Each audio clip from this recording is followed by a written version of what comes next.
About 4 o'clock in the morning, we received a water flow sensor.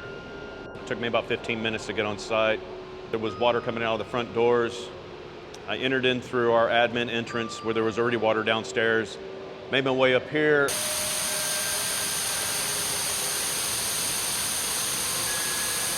Essentially all of our sprinklers had busted.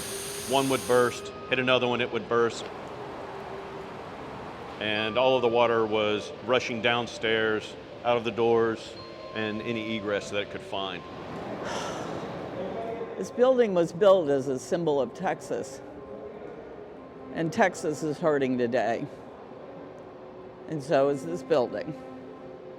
We have a good team here, a knowledgeable team. Fortunately, we have volunteer conservationists who are simply triaging for us so we can figure out where are our highest priorities. The whole building is a work of art. It's both in the walls and it is the wall.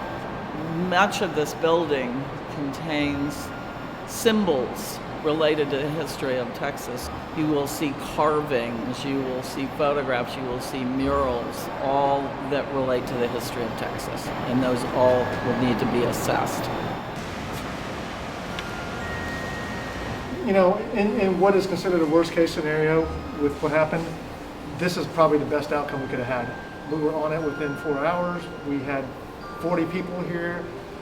All the water was extracted from the building. It's pretty amazing what was done in that short period of time, because it could have been a whole lot worse.